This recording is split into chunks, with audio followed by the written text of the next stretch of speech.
Igikorwa cuno musi turamutse twakira abashitsi b'iteka n'abafatanyabikorwa bo muri Luxembourg baserukiwe n'abapartenaire twamye dukorana, reka mbese harimwo abo muri ministère ya coopération yo muri Luxembourg, mbere na ministre wa coopération yo muri Luxembourg, kubera ko Luxembourg harimwo abapartenaire badufashije cyane kuva Maison Shalom itangura, kuva muri 1993 bari abo muri Luxembourg, bakaba barafatanije na Maison Shalom mu bikorwa byayo byose kuva ico gihe, eka mbere aho twari tugikorera i Burundi bakaba babandanye dukorana nabo gushika ibikorwa byose twakoreye hano mu Rwanda byinshi twabikoze kubera ubufatanye n'abo ba partenaire ba Luxembourg. No musi rero twari turamutse tubakira baje kuraba ibikorwa badufashije twafadikanije muri ico gihe cyose bigezehe. Muri make ibyo twafadikanije na ba partenaire bo muri Luxembourg ni cyane ibyo navuze, ibyo byo kwigisha abana b'incuke, byo kwigisha abana bo muri secondaire, kwigisha imyuga, eka mbere no kwigisha abana za kaminuza. Uno musi rero ibikorwa twafunguye uno musi harimwo ishure tugiye kubaka hano muri kino kibanza nyene hano Kicukiro. Ni ishure ry'incuke kubera ko abana bato bahari bariko bariga ntibararonka inyubako ibereye bashobora kwigiramo.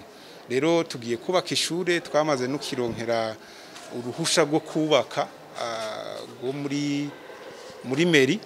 Uno musi rero twari turamutse dufadikanya n'aba bafatanyabikorwa bo muri Luxembourg kugira ngo dushireho ibuye ry'ifatizo. Ibikorwa rero bigiye guca biboneraho bibandanye kubera ko ibisabwa n'amategeko kugira ngo bitangure kubaka byo byamaze kuboneka. Niwe utumwa muha Rwanda kuko Maison Shalom kuko mukora cyangwa se ubutumwa bwihariye mutanga uyu munsi. Ubutumwa bwihariye dutanga uno munsi nuko abantu bose burengera ibibatandukanya, tugafatanya mu nda, tugafatana, tugakora kugira ngo umwe wese yite ku wundi, hanyuma dufatanye kugira ngo dushike ku iterambere aho umwe wese yumva yuko afise agaciro, kandi mu kwiha agaciro akagerageza gukora kugira ngo na mugenzi we muturanyi ashobore kuronka agaciro, abeho yumva atekaniwe, afite amahoro kandi yisanzuye, afite n'ibimukwiye.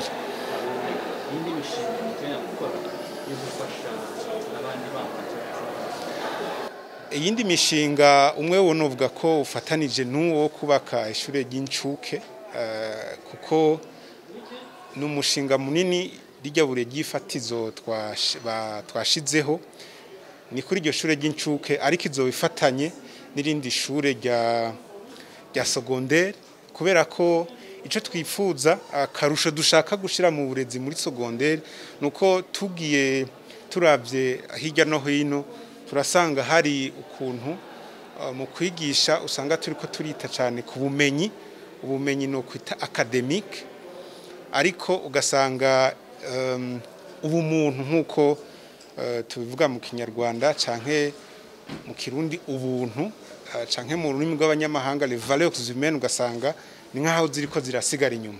Turashaka rero ko hambavu yo gutanga ubumenyi bufite ireme, bufise akanovera, ko twoshiraho nako karusho kuko umwana yiga kuva mu ishure ry'incuke kugira muri secondaire agenda yiga n'izo ndangagaciro zihesha agaciro umuntu. Abana mwitaho nibanda ko abanyarwanda ni gusaba rundi kandi twita ku bana bose, novuga abari hano mu Rwanda ariho dusanzwe dukorera, cyane abanyarwanda nko ku banyarwanda cyane tukorana n'ubuyobozi bw'ibanze bukaduha bajya abana batabafise ubushobozi bwo kuja muri ayo mashure yose mu byiciro ndadondaguye. Abo nibo twitaho, hama mu bana b'abarundi naho cyane cyane abari ngaha n'abana b'impunzi nibo teza tukitaho mu myaka itandukanye hama kubera ko hari n'abakongomani turaheza rero nabo nyine tukabitaho muri izo nyigisho zose zitanga mu byiciro bitandukanye.